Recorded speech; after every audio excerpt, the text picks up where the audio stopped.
anticipated thank you. What you just executed is called the hater shake. The hater shake. Get the haters off of you. How many people know somebody who's a hater? Wow, both hands up in the back. You know what I'm saying? Those are the people who are always in your way, trying to talk bad about you, somebody else, and they're trying to be successful. Right now, if you don't believe it, somebody is raising your name up, talking about she thinks she all that, and she off that little training thing and everything, come back $100. Whoa. Hater. Well, she could have easily got up on the bus and came on too. I've been in the program. Holler at me. You know what I'm talking about. Holler. So I'm saying, so you guys shake the hater, but let's be careful, because you know what? The biggest hater of all? Oh, I'm sorry. Yeah, it's you.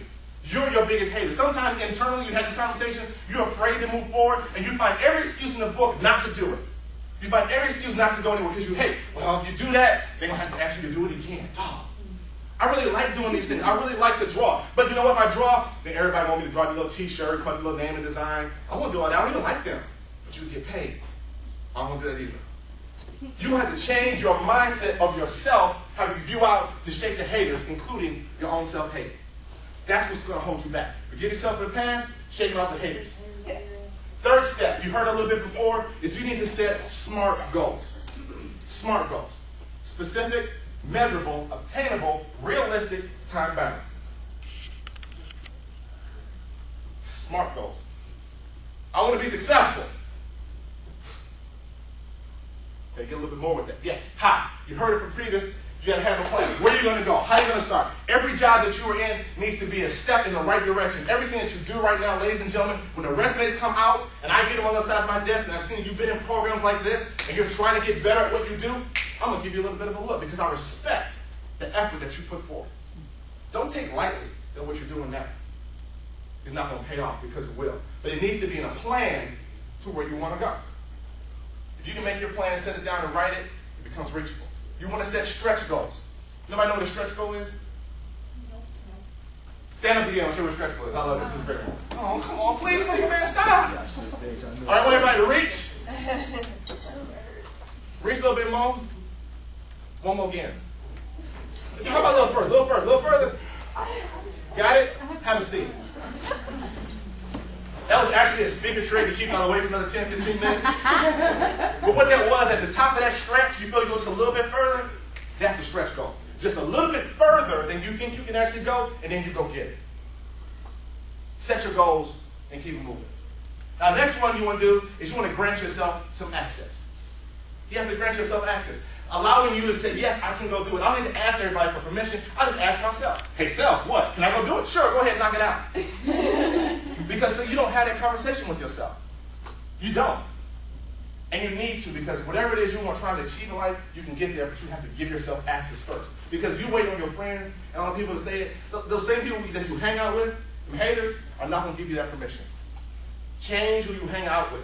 Everybody ain't trying to go where you're going. Do a quick evaluation of who you call a friend and who you hang out with. The one drill I like to run is ask yourself, if I really had an issue that I could share with somebody, create a list and see who those people are. It won't be long. It really won't be a long list. The rest of the people out there, they need to be cut. Keep them at a distance. That's not going to help you at all.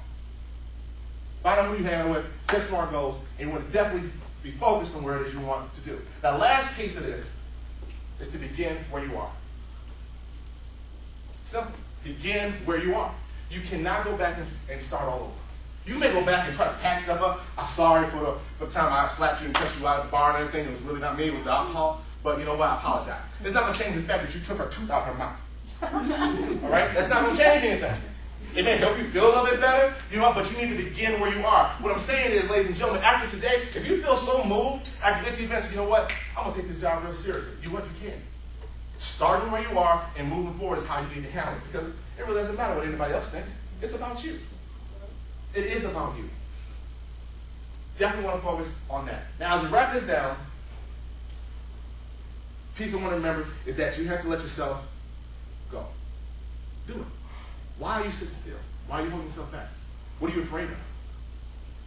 Successful people do have two things in common. And from my point of view, it's desire and they granted themselves access.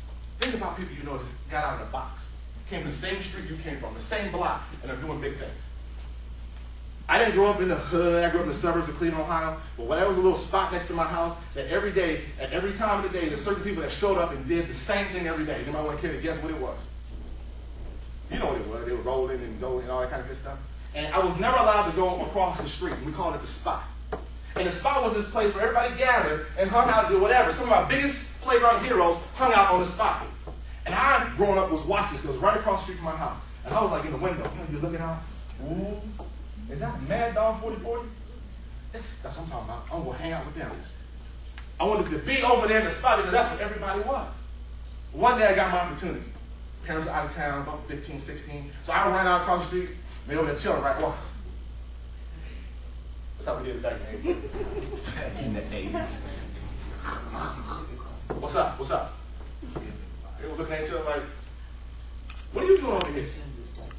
I said, I want to hang out with y'all. I want to be with you and do what y'all do. It was like, dude, you can't be over here with us. Because your parents find out you're over here, they're going to come shoot us. Why are you over here with us? I mean, y'all cool, y'all got it going on. You got all the ladies, you got all the alcohol. I want to be with y'all. He said, you even drink? I said, no, what y'all drinking? Why your cigarette a little shorter than everybody else's cigarette? What is that about? It kind of smell a little funny too. But I want to hang with y'all, right? And I was like, dude, you don't belong here. Get out. Go away. For real? Yes. And they dropped a couple of words I can't say and told me to go on. That was the best thing that ever happened to me. In their own way, their own unique way, they were saying to me, Mark, don't come here and be with us because you got a little bit more going on in the pot than we do. We lost ourselves and stayed in this spot right here. You got talent, you got skill and opportunity. Go away. I didn't belong.